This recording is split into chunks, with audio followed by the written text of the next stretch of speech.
Good afternoon students, welcome to SRS IAS and law academy. इससे पिछली वाली जो क्लास थी उसमें हम जो है 1857 का रिवोल्ट जो है वो हम कवर कर रहे थे और उसी में हमने जो है जो इसके लॉन्ग टर्म कॉजेज जो आपके रिवोल्ट के बने वो हमने जो हमारी पिछली क्लास थी उसमें हमने कवर कर लिए। आज की जो क्लास होगी उसमें जो है मैं आपको बताऊंगा कि क्या इमीडिएट कॉजेज जो हैं वो क्या बने रिवोल्ट के। ठीक है, पहले तो कुछ कॉजेज जो आपके पिछले चलते हुए आ रहे थे, जैसे उन्होंने जिम्मेदारी सिस्टम जो था वो इंट्रोड्यूस कर दिया, महलवारी सिस्टम इंट्रोड्यूस कर दिया, रॉयतवारी सिस्टम जो है वो इंट्रोड्यूस कर दिया, विडो रीमैरिज जो थी उसको स्टार्ट कर दिया, एंड देन उसके अलावा जो सती जो थी उसको बैन कर दिया। उसके अलावा जो सोल्जर्स जो थे उनको किसी भी तरीके का अपना जो धार्मिक सिंबल जो है वो उसको धारण नहीं कर सकते थे, जैसे यहाँ पे टैटू वगैरह जो है वो नहीं बनवा सकते थे।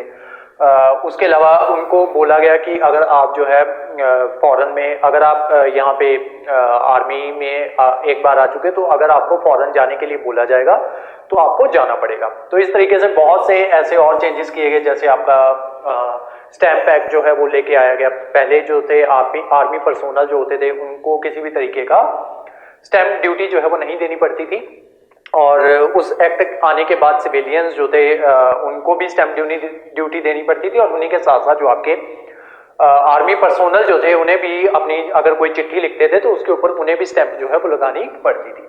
उसके अलावा उनका डबल भत्ता जो था वो बंद कर दिया, क्योंकि सारा इंडिया अब एक कंबाइंड ब्रिटिश एम्पायर जो है ब्रिटिश इंडियन एम्पायर जो है वो बन चुका था। तो ये सारे जो है लॉन्ग टर्म कॉजेज धीरे धीरे जो जो चेंजेस ब्रिटिश जो थे वो करते आ रहे थे, वो चेंजेस जो है कहीं ना कहीं जो भारतीय जनता थी, या आप कह सकते हो कि जो किसान थे या भारत का हर एक वर्ग जो था वो इन ब्रिटिश से तंग आया हुआ था। इस वजह से उन्होंने मिलके रिवोल्ट किया। अब उस रिवोल्ट का एक ऐसा कारण बना, या जिसको इमीडिएट कॉज जो है वो भी कहते हैं, वो कारण बना जिस वजह से रिवोल्ट जो है वो हो गया। एक पीछे का गुस्सा जो था, पहले का गुस्सा जो ब्रिटिश जो थे चेंजेस किए जा रहे थे वो गुस्सा तो बना ही हुआ था, लेकिन उसके अलावा एक इंसिडेंट और हो गया जिस वजह से फाइनली आपका ये रिवोल्ट जो है ये हो गया। वो रीजन क्या था? वैसे बहुत से लोगों को उसका रीजन जो है वो पता होगा। तो पहले जो ब्रिटिश जो राइफल जो यूज किया करते थे उसका नाम होता था मस्केट, MUSCKET। ठीक है, तो उस राइफल को कहा जाता था मस्केट। वो काफी लंबी सी राइफल जो है वो हुआ करती थी। ठीक है, ऑलमोस्ट इतनी लंबी राइफल जो है वो हुआ करती थी, तो उसको मस्केट कहा जाता था।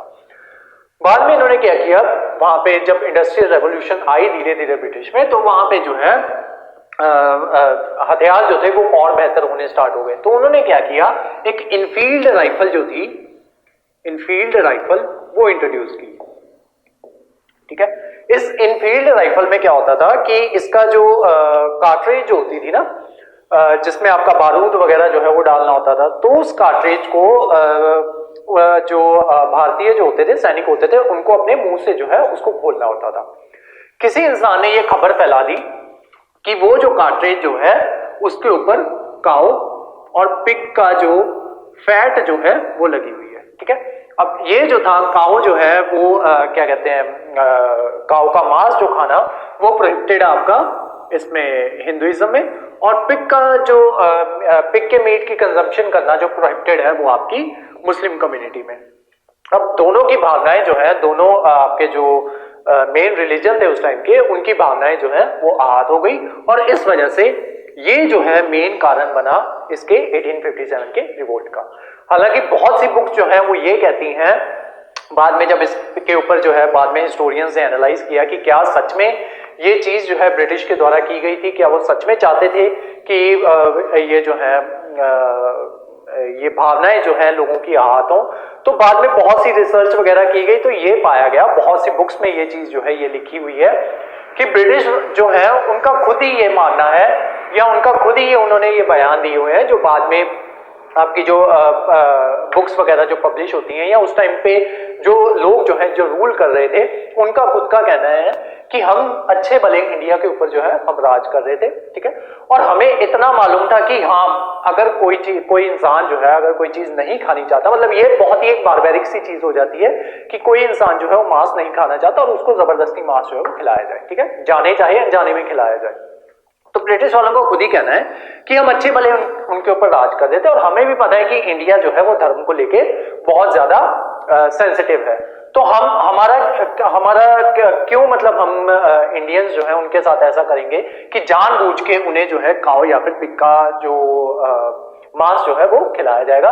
तो उनका ये कहना है ब्रिटिश वालों का कि हमने ऐसी इनफील्ड राइफल में असल में ना तो काऊ की ग्रीस थी, सॉरी काऊ की फैट थी, ना ही पिग की फैट जो है उसको यूज किया गया था। ठीक है, तो वो बस एक स्कैम था इसके क्या कहते हैं रिवोल्ट को शुरू करने का। ठीक है, जिसने शुरू करना था उसको इतना मालूम था कि हाँ इंडियंस जो है अगर उनको इस तरीके से धर्म के नाम पे बहकाया जाएगा तो वो इजीली भड़क जाएंगे और इस तरीके का रिवोल्ट जो है वो हो जाएगा। और जिसने रिवोल्ट करवाना था उसने भी नहीं ये सोचा होगा कि ये रिवोल्ट जो है इतना बड़ा हो जाएगा।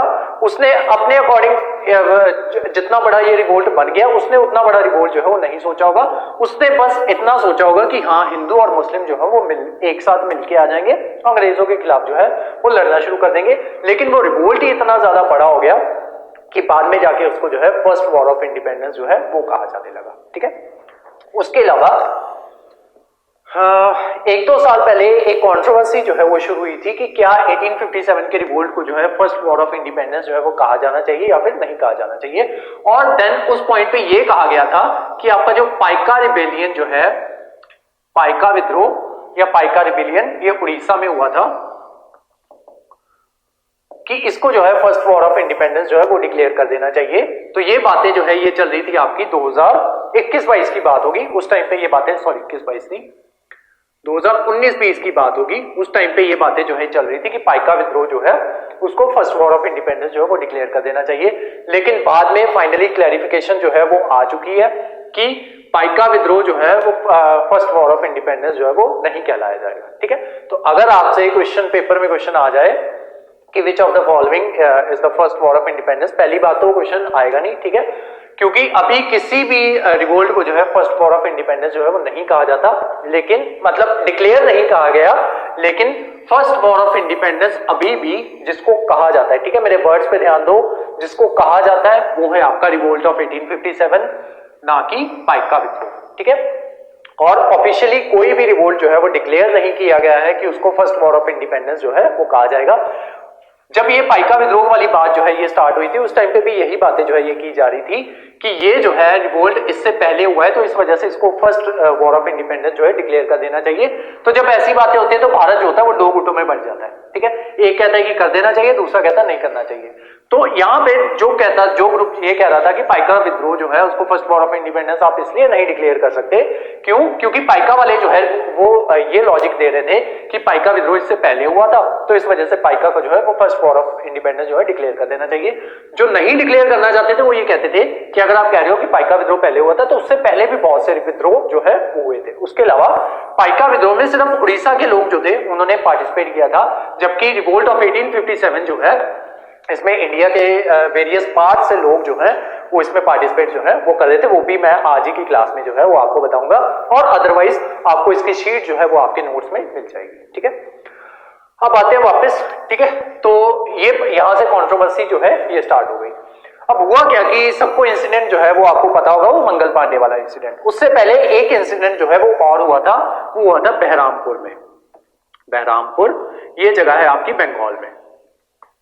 वहां पे क्या किया कि फेब 1857 मैं सारे इंसिडेंसेस जो है ये आज आपको बताऊंगा कि कौन सा इंसिडेंट जो है वो कहां पे हुआ था और कौन से मंथ में हुआ था या पहले कौन सा हुआ था। ठीक है, तो सबसे पहला इंसिडेंट होता है अपना बहरामपुर बंगाल में।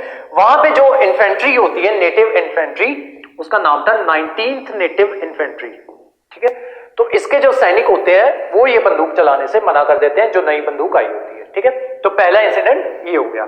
सेकेंड इंसिडेंट क्या होता है, 29 मार्च 1857 को मंगल पांडे जो होते हैं उसको जबरदस्ती ये कहा जाता है कि तुम्हें जो है ये राइफल जो है ये चलानी होगी। ठीक है, मंगल पांडे ये बहुत टाइम से इसको रिफ्यूज कर रहे थे क्योंकि ये खबरें जो हैं ये पूरे देश भर में ये फैल रही थी कि ये जो राइफल जो है इसके ऊपर काऊ और पिग का मीट जो है वो लगाया हुआ है। तो मंगल पांडे वो राइफल जो है उसे चलाने से मना कर देते हैं। एंड देन फाइनली 29 मार्च 1857 को वो जो ये मंगल पांडे 34th इन्फेंट्री से बिलोंग करते थे, 34th इन्फेंट्री, और ये अपने ऑफिसर को जो है गोली मार देते हैं। ठीक है, उसके बाद 10 मई को तीसरा इंसिडेंट 10 मई 1857, वहां पे क्या होता है कि जो थर्ड इन्फेंट्री होती है, सॉरी थर्ड कैवलरी होती है मेरठ में। मेरठ जब ये गोली मार देते हैं ना अपने ऑफिसर को मंगल पांडे, तब जो है रिवोल्ट जो है तब ज्यादा आग जो है वो पकड़ लेता है। ठीक है, तो 10 मई को जो थर्ड कैवलरी होती है ये ज्वाइन कर लेती है रिवोल्ट को और ये कहते हैं कि हम ऐसे करेंगे, हम जो है यहां से मार्च करते हुए दिल्ली जाएंगे। ठीक है, दिल्ली में कौन रूल कर रहा था उस टाइम पे? बहादुर शाह। ठीक है, बहादुर शाह जो है वो वहां पे रूल कर रहा था। तो ये कहते हैं कि हम दिल्ली में जाएंगे, बहादुर शाह को बोलेंगे तो हमारा लीडर बन और सारा हमारा जो रिवोल्ट जो है उसको तू लीड कर। ठीक है, बहादुर शाह की उस टाइम उम्र हो गई थी 70-75। ठीक है, इतने के आसपास उसकी एज थी बहादुर शाह की, काफी ज्यादा बूढ़ा जो है वो हो चुका था। बहादुर शाह कहते हैं कि यार मैं इतना बूढ़ा हूं तो मैं तुम्हारा रिवोल्ट जो है वो कैसे वो जो है लीड जो है वो कैसे कर सकता हूं। ठीक है, तो बहादुर शाह की ये कनपट्टी पे रखते हैं बंदूक। ठीक है, उसको बोलते हैं कि देख लीड तो तेरे को करना पड़ेगा। तो उसको जो है मजबूरी में ये रिवोल्ट जो है वो दिल्ली से बहादुर शाह जफर जो है इस रिवोल्ट को लीड जो है वो करता है। 11 मई को वो पहुंच जाते हैं वहां पे और 13 मई को जो है ये डिक्लेयर कर देते हैं, 13 मई को डिक्लेयर कर देते हैं कि बहादुर शाह जो होगा वो हमारा लीडर होगा। ठीक है, और उसी के साथ जो म्यूटिनी जो है वो बाकी के देशों में भी, सॉरी बाकी के जो प्रांत होते हैं, प्रोविंसेस होते हैं हमारे भारत के, उसमें ये फैलनी जो है ये स्टार्ट कर देती है। जैसे झांसी की रानी जो है, ठीक है, रानी झांसी बाई, वो रिवोल्ट में पार्टिसिपेट करेगी। तात्या टोपे जो है वो रिवोल्ट में पार्टिसिपेट करेंगे नाना साहिब की तरफ से, क्योंकि नाना साहिब जो थे वो बाजीराव सेकंड जो है, कल मैंने आपको रीजंस बताए थे कि डॉक्ट्राइन ऑफ लैब्स के तहत जो है बाजीराव किसी भी किंग का जो अडॉप्टेड सन जो होगा उसको लेजिटिमेट किंग जो है वो नहीं माना जाएगा। और जो किंग को जो वो मिलती थी सुख और सुविधाएं जो मिलती थी, जो ब्रिटिश के द्वारा उनको पेंशन वगैरह दी जाती थी या उनको रूल करने दिया जाता था, तो वो रूल करने की जो फैसिलिटीज वगैरह जो है वो जो है इनको नहीं मिलेगी जो अडॉप्टेड सन्स होंगे। ठीक है, तो जो भी राजा जिसका अपना बेटा नहीं होता, तो जो अगर उसका जो अडॉप्टेड सन है तो उसको जो है रूल करने नहीं दिया जाएगा और उसकी जगह वो जो राजा जिसका कोई भी बेटा नहीं है उसकी सारी संपत्ति जो है वो ब्रिटिश के द्वारा कब्जे में ले ली जाएगी। ठीक है, तो बाजीराव सेकंड जो है उनको पेंशन दी जाती थी अंग्रेजों के द्वारा। ठीक है, तो उनको रिटायर कर दिया गया था, वो पेंशन ले रहे थे अंग्रेजों से।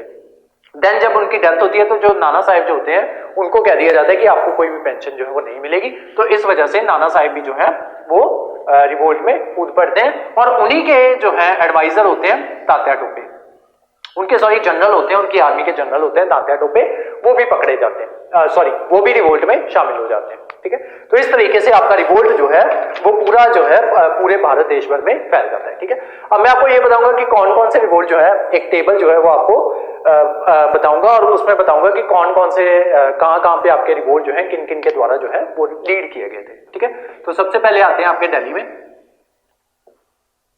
ये है प्लेस, ये है लीडर और ये है ब्रिटिश ऑफिसर, कि कौन सा ब्रिटिश ऑफिसर जो है वो इस रिवोल्ट में इन लीडर्स के अगेंस्ट जो है वो खड़ा हुआ था। ठीक है, तो दिल्ली आपका इंपॉर्टेंट है। दिल्ली में कौन था? बहादुर शाह जफर, सॉरी बहादुर शाह, और उसके अगेंस्ट जो ब्रिटिश ऑफिसर जो था वो था हडसन और निकोलसन, हडसन एंड निकोलसन। ठीक है, देन सेकंड जो है वो आपका था कानपुर में लीड कर रहे थे नाना साहेब, तात्या टोपे और अजीमुल्ला खान। ठीक है, कानपुर यहां पे तात्या टोपे और नाना साहेब और अजीमुल्ला खान। ठीक है, उनके अगेंस्ट ब्रिटिश ऑफिसर थे आपके हैवलॉक और कॉलिन कैंपबेल जो है वो बहुत सी जगहों पे रिवोल्ट जो है उसको क्रश करेंगे। 5-6 जगहों पे कॉलिन कैंपबेल ने रिवोल्ट जो है वो क्रश किया था। ठीक है, तो यहाँ पे कॉलिन कैंपबेल इंपॉर्टेंट है। उसके अलावा आपको चार्ट जो है वो बना के दिया जाएगा। ठीक है, आपके नोट्स में आपको चार्ट जो है वो मिल जाएगा, जितने भी जो आपके जहां पे भी रिवोल्ट हुए थे 25-30 जगहें जो है, ठीक है, वो मैंने आपको सेंड की है। जो इंपॉर्टेंट है मैं वही लिखवा रहा हूं और आपको याद भी वही करनी है। ठीक है, जब एग्जाम में आपसे पूछा जाएगा ना तो 4 ऑप्शंस आएंगे आपको। ठीक है, और मैच द फॉलोइंग इधर आपको करने होंगे। 4 में से 2 से 3 जो है वो आपको ये जो इंपॉर्टेंट वाले हैं उसमें से आएंगे। ठीक है, और चौथा जो होगा वो ऑटोमेटिकली आप एलिमिनेशन मेथड से निकाल लोगे। ठीक है, या फिर आपको ऐसे आ सकता है कि चारों ऑप्शंस जो मैं यहां पे आपको आज नहीं करवाऊंगा, अदरवाइज जो मैंने आपको शीट में भेजे होंगे उसमें से आ सकते हैं, लेकिन वो आंसर जो होगा वो किसी को भी नहीं आता होगा, ठीक है। तो उस आंसर को मतलब उसके पीछे ये 20, 25 से 30 जगहें जो है वो याद करने का कोई मतलब नहीं है। जो ये जगहें याद करनी है वो मैं आज यहाँ पे बता रहा हूं, बस अपनी जो आपकी जो शीट होगी ना उस पे उसको टिक लगा लेना कि ये वाली जगहें जो है ये इंपॉर्टेंट है, ठीक है। तो सेकंड है आपकी कानपुर, थर्ड है आपकी लखनऊ। लखनऊ में कौन लीड कर रहा था, वो थी बेगम हजरत महल और अहमदुल्ला, बेगम हजरत महल और अहमदुल्ला, और इसको जो है क्रश किया था कॉलिन कैंपबेल ने, यही बंदा, ठीक है। फोर्थ है आपका झांसी, झांसी में रानी लक्ष्मीबाई, और उसको जो है ब्रिटिश ऑफिसर, यहां पे ब्रिटिश ऑफिसर का नाम जो है वो काफी ज्यादा इंपॉर्टेंट है, ह्यू रोज, HUGHROSE, ह्यू रोज, ठीक है। तो इस बंदे ने जो है रिवोल्ट जो है ये क्रश किया था। फोर्थ हो गया आपका झांसी, फिफ्थ हो गया आपका बरेली। बरेली में रूल लीड कर रहे थे खान बहादुर, और जो ब्रिटिश ऑफिसर थे वो थे कॉलिन कैंपबेल, यही वाला, ठीक है। देन उसके बाद अरा जो है एक जगह है बिहार की, अरा, ठीक है। ये बिहार वाली जो जगह है इसके ऊपर आपसे PPSC में जो पंजाब सिविल सर्विसेज में जो पूछा जाता है वहां पे इसमें सवाल जो है ये आ चुका है कि बिहार से रिवोल्ट जो है इंडियन लीडर जो थे वो कौन थे जो लीड कर रहे थे, तो वो थे आपके कुंवर सिंह और अमर सिंह, ठीक है। दोनों भाई थे, कुंवर सिंह और अमर सिंह, ठीक है। तो ये लीड कर रहे थे, और इनको जो है जो ब्रिटिश ऑफिसर इनके अगेंस्ट थे वो थे विलियम टेलर और विंसेंट आयर, विंसेंट आयर, साथ में विलियम टेलर। नेक्स्ट जो है वो जगह है आपकी इलाहाबाद। इलाहाबाद में लीड कर रहे थे लियाकत अली, और जो आपके ब्रिटिश ऑफिसर थे वो थे कर्नल नील, कर्नल नील।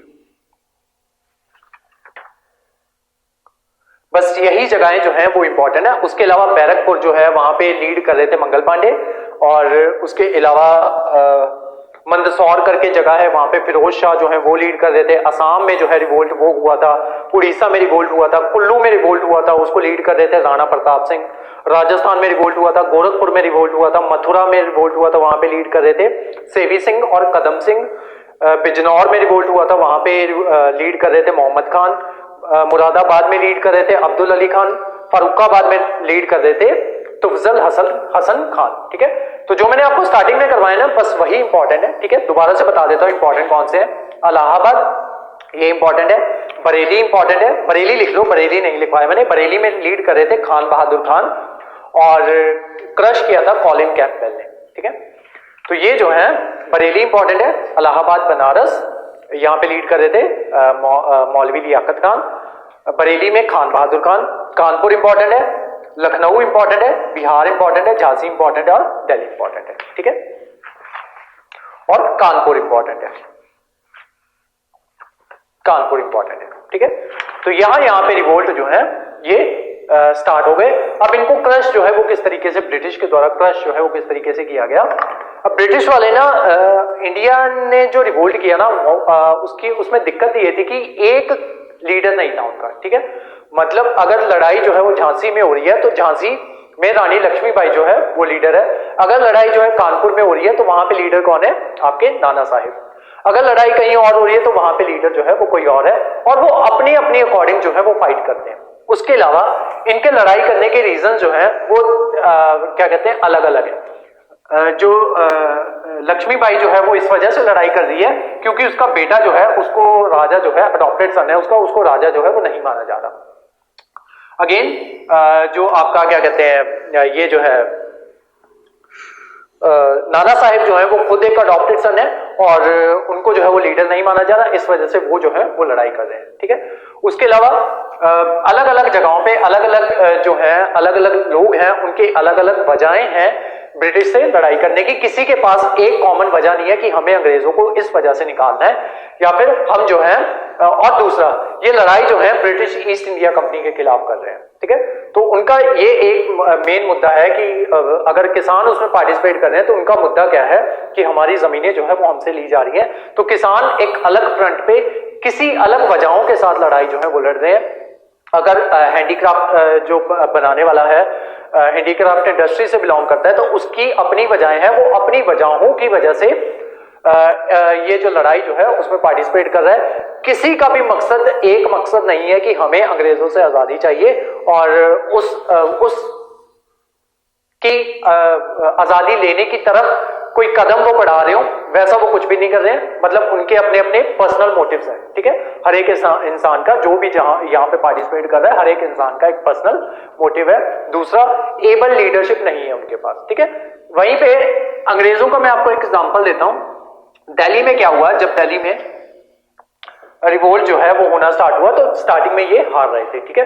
वहां पे एक अंग्रेजी ऑफिसर जो है वो मारा भी गया था, वो आपका जो टेबल है उसमें आपको पता चल जाएगा। दिल्ली में जब रिवोल्ट हुआ ना, तो वहां पे क्या हुआ कि मान लो यहाँ पे आर्मी कैंट है उनका, ब्रिटिश वालों का, ठीक है। अब उन्हें पता चला, यहाँ पे ऑफिसर जो बैठा है उसके जो सैनिक जो थे उन्होंने उसको बताया कि ऐसे करके वो जो आंदोलनकारी जो है वो हमारी हमारा जो कैंट है उसमें घुसने जा रहे हैं।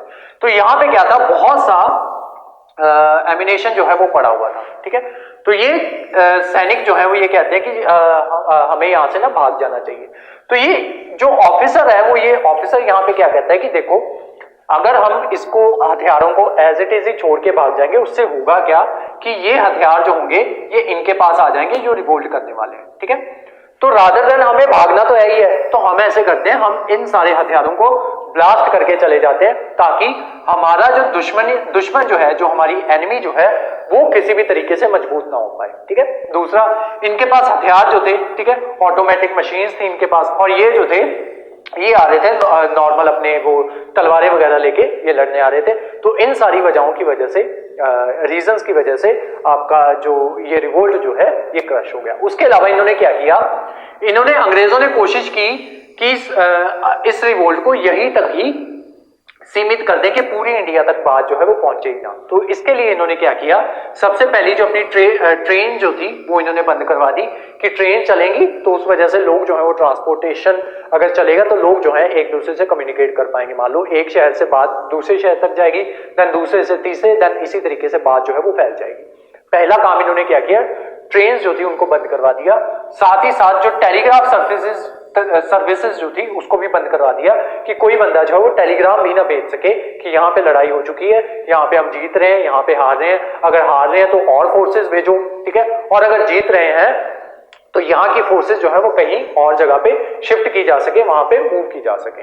तो उन्होंने टेलीग्राम सर्विसेज जो थी उसी को बंद करवा दिया और भारतीयों को पता ही नहीं चला कि रिवोल्ट हुआ है या फिर नहीं हुआ, और कहां पे हम जीत रहे हैं कहां पे हार रहे हैं। तो इनकी कोई प्रॉपर प्लानिंग ही नहीं बन पाई, ठीक है। तो इस तरीके से रिवोल्ट जो था वो फाइनली क्रश कर दिया गया। और वो क्रश होता कब है, यहां से तात्या टोपे जो होते हैं, ठीक है, वो भाग के चले जाते हैं नेपाल। तो फाइनली 1859 में ये नेपाल में पकड़े जाएंगे। वहां पे कोई जो है इनको धोखा दे देगा और अंग्रेजों को इनकी जगह जो है उसका पता जो है वो बता देगा।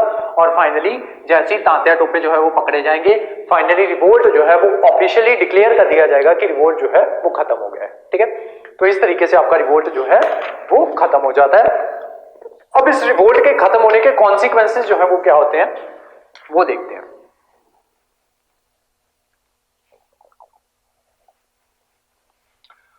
अब जब इतना बड़ा रिवोल्ट हुआ, बहुत से अंग्रेज जो थे वो भी मारे गए, ठीक है, तो बात पहुंची वहां पे ब्रिटेन में, बात पहुंची वहां के क्राउन के पास। और दूसरा, मैंने आपको स्टोरी ऑलरेडी बताई थी कि ऑलरेडी वो चाहते ही थे, वहां का जो कैपिटलिस्ट क्लास थी वो ऑलरेडी चाहती थी कि इनके पीछे, ईस्ट इंडिया कंपनी के पीछे पड़ी हुई थी, ठीक है। वो चार्टर एक्ट वाली स्टोरी बताई थी। 1773 में पहला रेगुलेटिंग एक्ट आता है, देन 1779 में आता है, देन 1809 में आता है, देन 1819 में आता है, ठीक है, जिसमें बार बार जो है उनको जो है वो मिलती रहती है, आपका क्या कहते हैं, 1829, 20 साल की मोनोपोली जो है वो मिलती रहती है, ठीक है। और जिस वजह से जो है 1853 तक आते आते ये कह दिया गया था कंपनी को कि तुम्हें जो है, हम कभी भी, जब तक क्वीन चाहती है या जब तक क्राउन चाहता है तब तक तुम रूल कर सकते हो, हम किसी भी टाइम जो है वो तुम्हें वापस बुला सकते हैं, ठीक है। तो वो फाइनली 1857 में रिवोल्ट जब हो गया और अंग्रेजों के पास जो है, जब ब्रिटेन में जब बात ये पहुंची तो उस टाइम पे कंपनी जो थी उसको बोल दिया गया कि फाइनली अपना बोरिया बिस्तर उठा के तुम वापस आ जाओ, आज के बाद जो है क्वीन जो है वो यहाँ पे रूल करेगी। ठीक है। तो 1857 के बाद जो है क्वीन का रूल जो है वो इंडिया पे स्टार्ट हो जाएगा, ठीक है। तो सबसे पहला चेंज क्या हुआ कॉन्सिक्वेंसेस में, सबसे पहला चेंज क्या हुआ कि पॉलिटिको एडमिनिस्ट्रेटिव चेंजेस जो है वो हुए, ठीक है। तो उसमें क्या हुआ, सबसे पहला हुआ कि रूल ऑफ क्राउन जो है वो स्टार्ट हो गया, ठीक है, कि क्राउन जो है वो रूल करना, क्राउन ने रूल करना स्टार्ट कर दिया। और ये बात जो है ये डिक्लेयर कहां पे बताएगी, लॉर्ड कैनिंग के द्वारा बताएगी इलाहाबाद दरबार में, इलाहाबाद दरबार।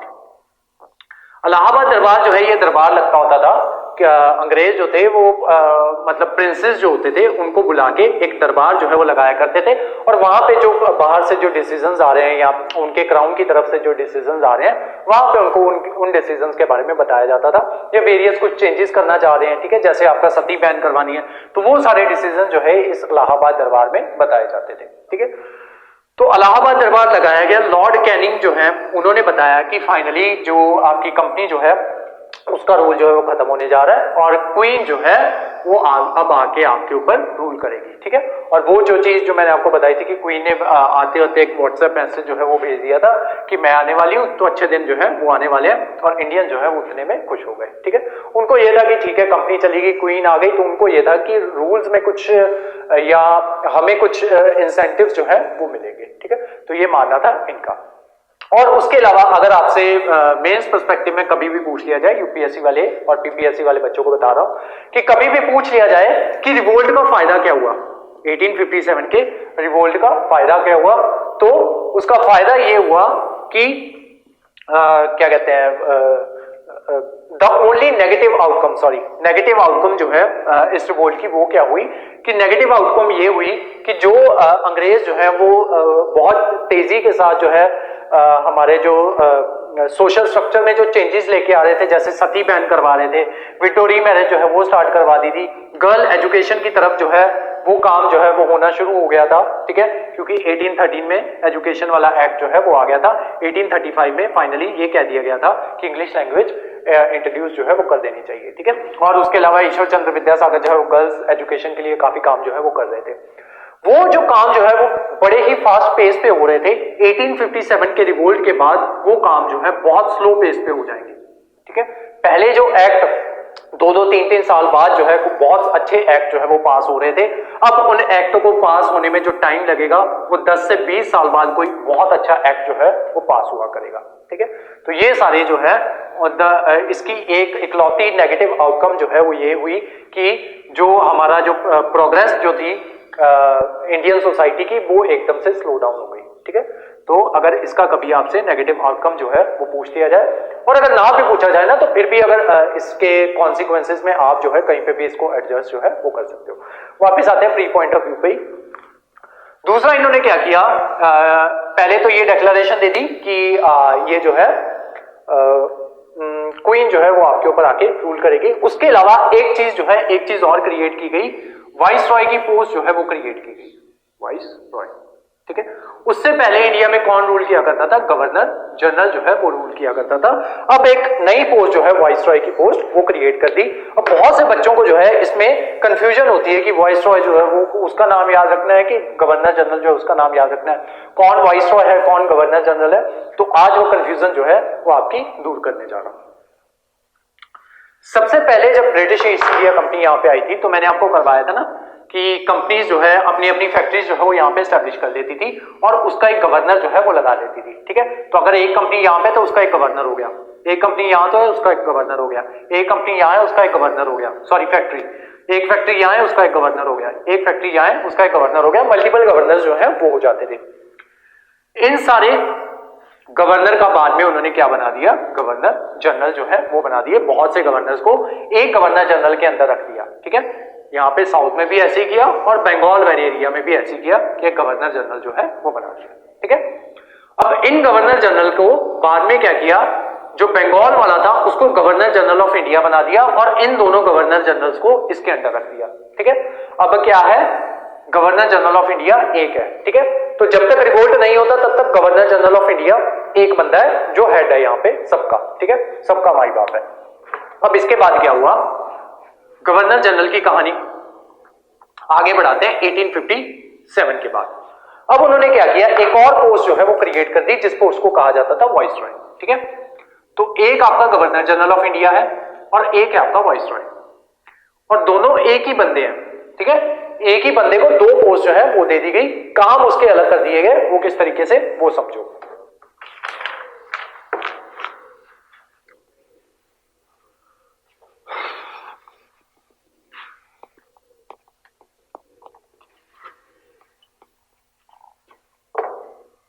ये आपका ब्रिटेन है, ये आपका इंडिया है। इंडिया में रूल कौन करता है, सॉरी ब्रिटेन में रूल कौन करता है, किंग। ठीक है, या क्राउन, या उस टाइम पे अगर क्वीन हो तो वो। ठीक है, क्राउन जो है वो रूल करता है। क्राउन के नीचे कौन आती है आपकी, पार्लियामेंट। ठीक है, पार्लियामेंट के नीचे कौन आता है आपका, प्राइम मिनिस्टर। ठीक है, प्राइम मिनिस्टर के नीचे कौन आती है, काउंसिल ऑफ मिनिस्टर्स। इस काउंसिल ऑफ मिनिस्टर में एक बंदा हुआ करता था जिसको सेक्रेटरी ऑफ स्टेट जो है वो कहा जाता था। ठीक है, सेक्रेटरी ऑफ स्टेट। अब आ जाओ यहां पे इंडिया में। इंडिया में दो पोस्ट जो है वो क्रिएट कर दी गई, एक कर दी गई गवर्नर जनरल की, दूसरी कर दी गई वाइसरॉय की।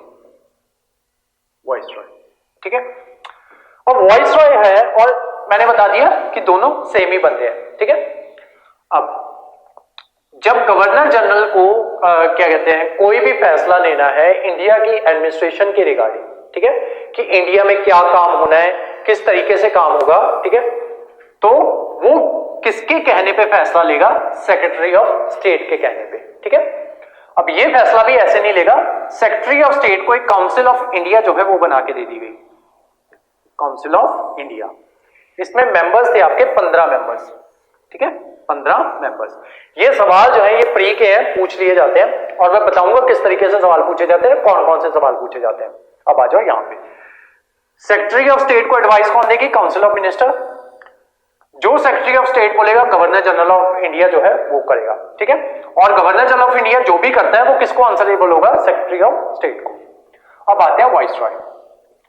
जब ये बंदा कुछ भी काम कर रहा है, जो इंडिया में कोई भी काम करना है, मान लो इंडिया में काम क्या करना है, हाइपोथेटिकली मान लेते हैं सती ही बैन करनी है। ठीक है, वैसे तो ऑलरेडी हो चुकी है, हाइपोथेटिकली मान लेते हैं कि सती बैन करनी है इंडिया में। ये ऐसे करते हैं, गर्ल्स की जो मैरिज है ना, उस मैरिज की जो एज है उसको एज करनी है 18। ठीक है, अब ये ऑल ओवर इंडिया में इस चीज को इंप्लीमेंट करना है, तो गवर्नर जनरल ऑफ इंडिया क्या करेगा, सेक्रेटरी ऑफ स्टेट को पहले चिट्ठी लिखेगा कि मैं जो है ऐसा काम जो है ये करने जा रहा हूं, या फिर सेक्रेटरी ऑफ स्टेट जो होगा वो गवर्नर जनरल ऑफ इंडिया को बोलेगा कि तुझे ये रूल जो है वहां पे इंप्लीमेंट करवाना है। ठीक है, तो दोनों में से कोई भी चीज जो है ये हो सकती है। अब इसी बंदे को अब ये क्या करता है, राजाओं से भी मिलता है। ठीक है, इंडिया में जो राजा हैं, जब तो उसे पब्लिक के साथ डील करना है तब वो पब्लिक डील करेगी गवर्नर जनरल ऑफ इंडिया के साथ। जब इसी बंदे को राजाओं के, इंडिया में जो राजा जो है वो रूल कर रहे हैं या प्रिंसेस जो है वो रूल कर रहे हैं, जब उनसे बात करनी है तो ये वाइसरॉय ऑफ इंडिया कहलाएगा। ठीक है, तो ये बात करता था प्रिंसेस के साथ, ये बात करता था पब्लिक के साथ। ठीक है, अब ये वाइसरॉय जो है ये आंसरेबल है डायरेक्ट किंग को। ठीक है, ये डायरेक्ट किंग को आंसरेबल है। अब दोनों में और फर्क क्या है, गवर्नर जनरल ऑफ इंडिया जो है ये इलेक्टेड पर्सन होगा, किसके द्वारा इलेक्ट किया जाएगा, सेक्रेटरी ऑफ स्टेट के द्वारा। ठीक है, और वाइसरॉय जो होगा ये नॉमिनेट किया जाएगा किंग के द्वारा। ठीक है, ये रूल्स जो है जब ये बनाया गया, आपका 1858 का एक्ट जो है ये बनाया गया, उसमें ये रूल्स जो थे वो लिख दिए गए, लेकिन जो ग्राउंड रियलिटी थी वो यही थी कि दोनों सेम ही पर्सन हुआ करते थे, जिसको गवर्नर जनरल ऑफ इंडिया लगा दिया जाता था, उसी को वाइसरॉय जो है वो लगा दिया जाता था। ठीक है, अब पेपर में आपसे किस तरीके से सवाल पूछा जा सकता है। पहला सवाल, गवर्नर जनरल ऑफ इंडिया जो है वो किसको आंसरेबल था, सेक्रेटरी ऑफ स्टेट को। दूसरा सवाल, सेक्रेटरी ऑफ स्टेट किसका पार्ट होता था, पार्लियामेंट का। ठीक है, या फिर प्राइम मिनिस्टर की काउंसिल ऑफ मिनिस्टर्स का पार्ट हुआ करता था। तीसरा सवाल, सेक्रेटरी ऑफ स्टेट जो थी उसकी काउंसिल के कितने मेंबर जो है वो हुआ करते थे, 15 मेंबर जो है वो हुआ करते थे। बाद में इसके नंबर जो है वो इंक्रीज कर दिए जाएंगे। वो जो आपके वेरियस एक्ट जो आते हैं पॉलिटी में, मैंने उसमें कैसे कैसे ये मेंबर जो है ये इंक्रीज होते हैं वो मैंने उन एक्ट में लिखवाया हुआ है। ठीक है, अब जब ये बना, ठीक है, तो 1862 में जाके ना इसमें 3 जो थे इंडियन मेंबर्स को इंक्लूड कर लिया गया, ठीक है। ये सवाल भी आपसे पूछ लिया जाता है कि 3 मेंबर्स काउंसिल ऑफ जो ये थी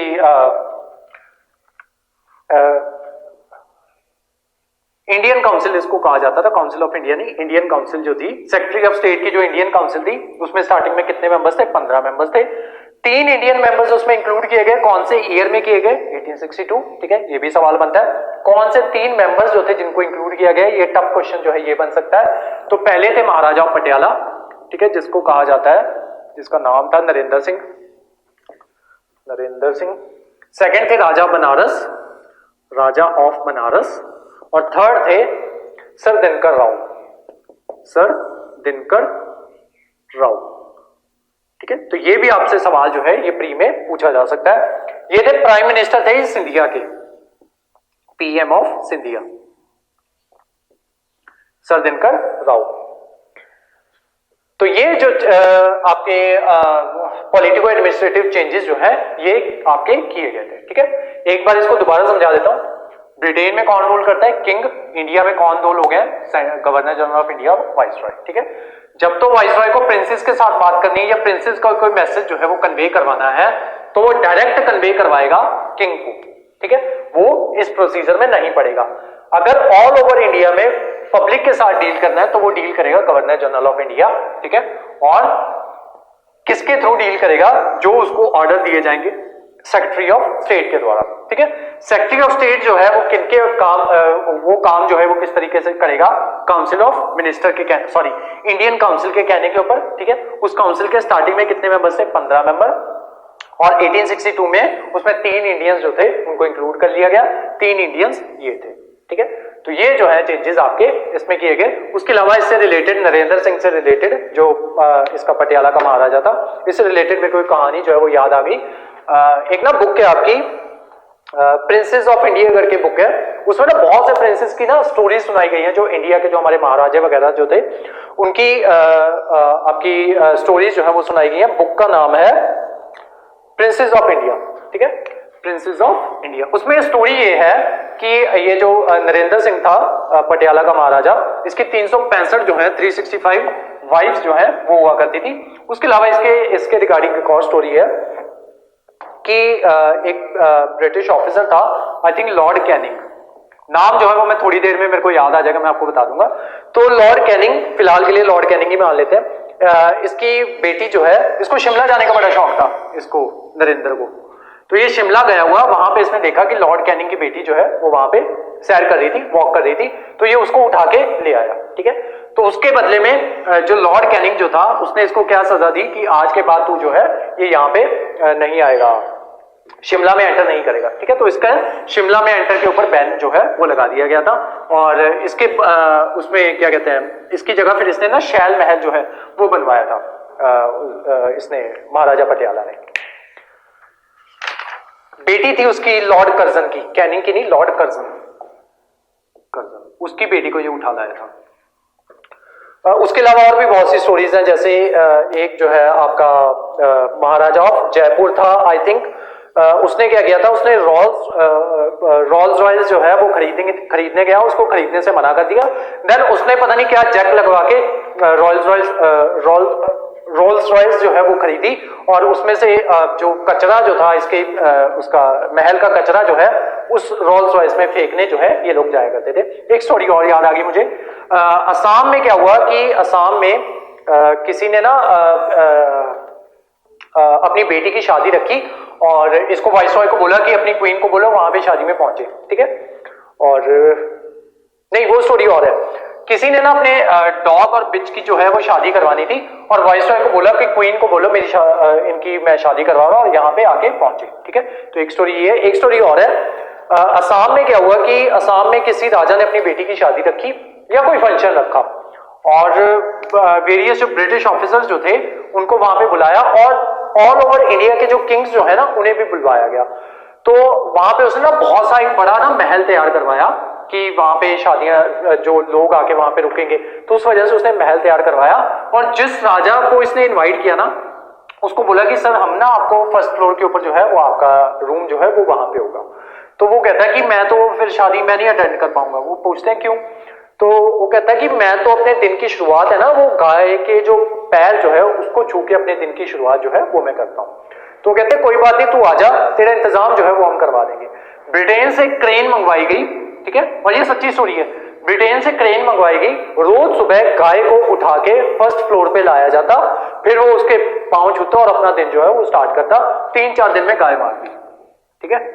तो ये सारी स्टोरी जो है ये प्रिंसेस ऑफ इंडिया जो बुक है उसमें दी हुई है, ठीक है। वैसे अपना टाइम मत वेस्ट करना उस बुक को पढ़ने के लिए। तो इससे मेरे को याद आ गया था नरेंद्र से। अब ये तो थे सारे आपके पॉलिटिको एडमिनिस्ट्रेटिव चेंजेस जो वहां पे किए गए, और ये मोस्ट इंपॉर्टेंट है, ठीक है। ये वाइसरॉय की जो पोस्ट जो क्रिएट की गई ये मोस्ट इंपॉर्टेंट है। और जो पहला जो अपना सेक्रेटरी ऑफ स्टेट था वो था अर्ल स्टैनली।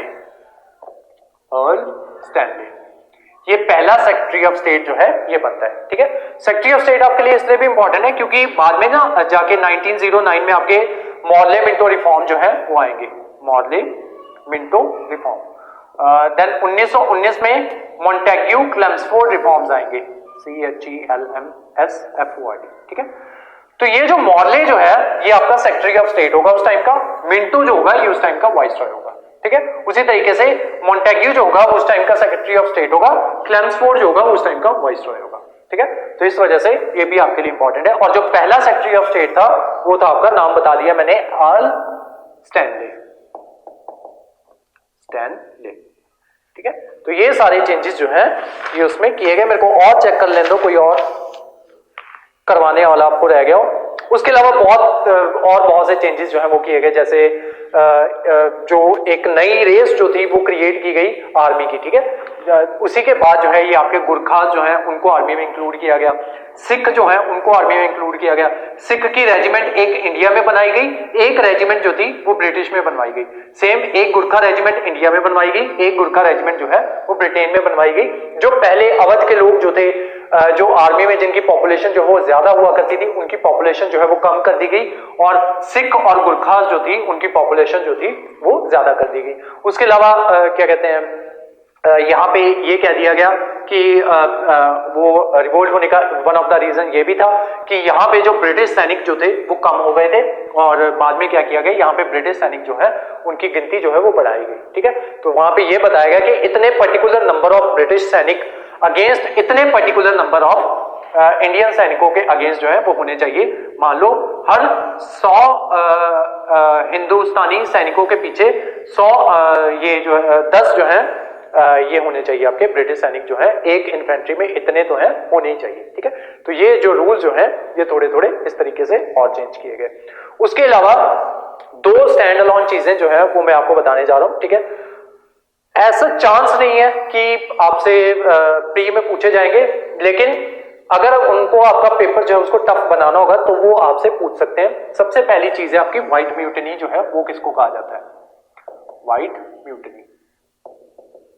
तो जब इन्होंने रिवोल्ट किया, आपके सैनिकों ने यहाँ पे भारत में रिवोल्ट किया, तो उसके बाद क्या होगा, क्राउन का रूल जो है वो स्टार्ट हो गया, ठीक है।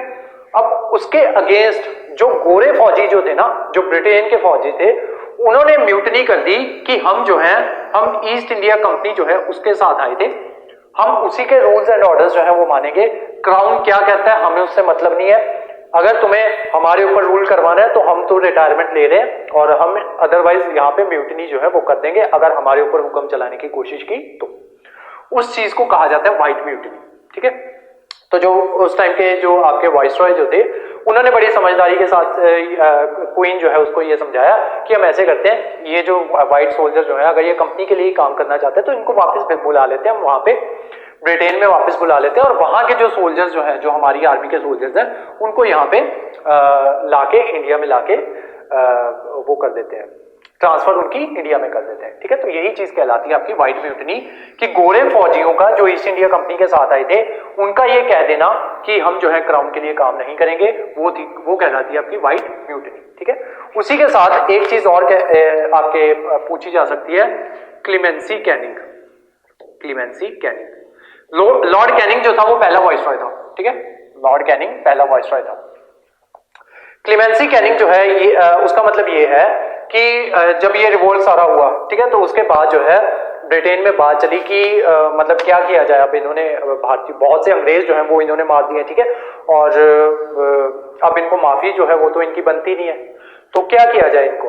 तो पहले ये फैसला सुनाया गया कि जितने भी लोग जो है इस रिवोल्ट में पार्टिसिपेट कर रहे थे डायरेक्टली इनडायरेक्टली सबको मार दिया जाए, ठीक है, सबको सजा जो है वो देनी चाहिए।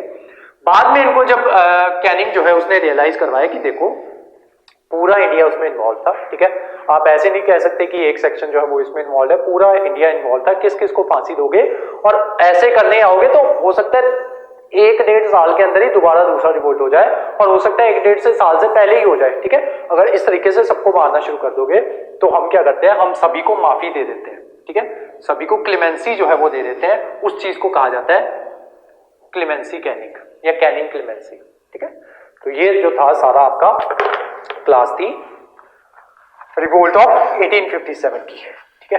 तो जो ग्रुप बी वाले बच्चे जो है या जो सिर्फ प्री पॉइंट ऑफ व्यू से इसको कवर कर रहे हैं तो उनकी क्लास जो थी वो यहीं तक थी।